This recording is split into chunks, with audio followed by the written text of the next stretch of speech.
ரிஷபராசி மெய்யன்பர்கள், ரிஷபராசி மெய்யன்பர்களே, உங்கள் வாழ்க்கையில் வந்து ஒரு மாற்றங்கள் ஏற்படும். அதாவது தொழில், கல்வி, வீடு வாசல் விருத்தி அமைப்பு, வீடு கட்டுறது, வீடு வாங்கிறது, குடும்ப அமைப்பு, திருமணமாகிறது, இந்த மாதிரி விஷயங்கள். அதே மாதிரி திருமணம்லாம் ஆயிடுச்சுங்க, குடும்பத்துக்குள்ள ஒற்றுமை இல்லை, இதெல்லாம் மாறுறது. ஆக குடும்பம் சுபீட்சமாக இருக்கிறது, இடம் வாங்கிறது, நிலம் வாங்கிறது, வீடு கட்டுறது, அப்புறம் தொழில் அமைக்கிறது, தொழிலில் மேன்மையான நிலைக்கு எந்த தொழிலாக இருந்தாலும் அதில் நல்லா மேன்மையாகிறது, லாபம் கிடைக்கிறது. இந்த மாதிரி விஷயங்களுக்கு என்ன பண்ணணும் அப்படின்னா வேற ஒன்றும் இல்லை, ரெண்டே இடத்த நீங்கள் இருக்க பிடிச்சிக்கணும். யார்? ரிஷபராசி மெய்யன்பர்களுக்கு ரெண்டே இடம் தான். இந்த ரெண்டு பேர்த்த நீங்கள் இருக்க பிடிச்சிக்கிட்டா பெருக வாழலாம்.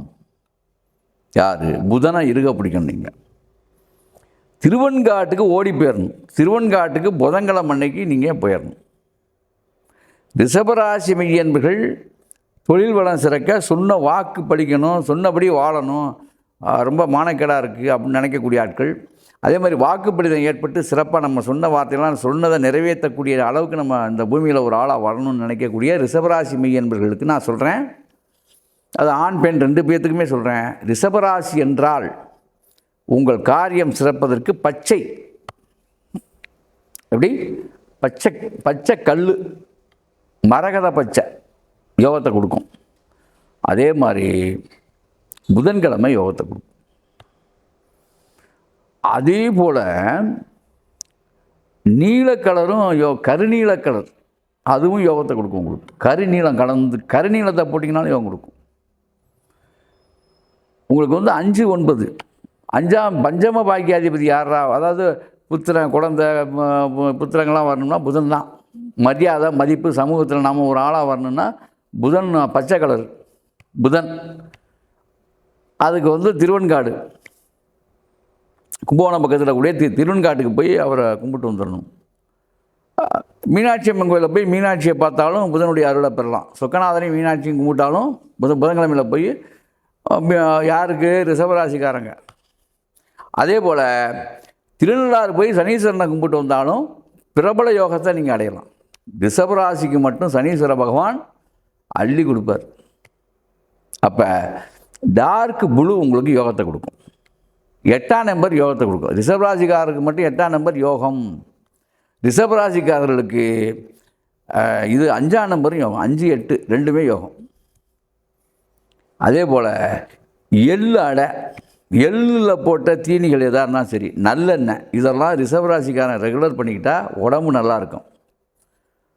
அதே மாதிரி பாசிப்பருப்பு வடை, பாசிப்பருப்பு பாயசம், பாசிப்பருப்பு கடைஞ்சி சாப்பிட்றது, இதெல்லாம் வந்து யாருக்குன்னா ரிஷபராசிக்காரங்களுக்கு உடல் நலத்தை கெடுக்கும். அது மட்டும் இல்லை, இந்த தானியங்களை நீங்கள் பயன்படுத்தினாலும் அதிர்ஷ்டம். இதெல்லாம் வந்து ரிஷபராசிக்காரங்களுக்கு கிடைக்கிற ஒரு நல்ல விஷயங்கள். அப்போ டார்க் ப்ளூவும் பச்சை கலர், மரகத பச்சை கலரும் உங்களுக்கு யோகத்தை கொடுக்குன்னு சொல்லிட்டேன். அதே மாதிரி 5ஆம் நம்பரும் 8ஆம் நம்பரும் யோகத்தை கொடுக்குன்னு சொல்லிட்டேன். விடாமல் இதை வந்து நீங்கள் என்ன செய்யணும்? தொடர்ந்து பயன்படுத்தணும். 3 மண்டலங்கள் 120 நாள். அப்போ இங்கிட்டு ஒரு 28, 148 நாள் மொத்தம். 148 நாள் விடாமல் இதை யார் ஒருத்தர் வந்து இந்த விஷயங்களெல்லாம் கரெக்டாக ஃபாலோ பண்ணுறாங்களோ, ஒவ்வொரு வாரமும் தொடர்ந்து இந்த மாதிரி அந்தந்த காலங்களில் சனிக்கிழமையும் உங்களுக்கு, சனிக்கிழமையும் புதன்கிழமையும் யோகமான நாட்கள். அப்போ ரிஷபராசிக்காரன் பூரா என்ன செய்யணும்? சனி ஞாயிற்றுக்கிழமையில் ஒரு விஷயத்தை ஆரம்பித்தா சிறப்பு, உங்களுக்கு நல்ல மாற்றங்கள் ஏற்படும். அப்போ உங்களுக்கு ரிஷபராசிக்காரங்க எல்லாருமே நான் சொன்ன இந்த விஷயங்களை சரியாக ஃபாலோ பண்ணி பாருங்கள்.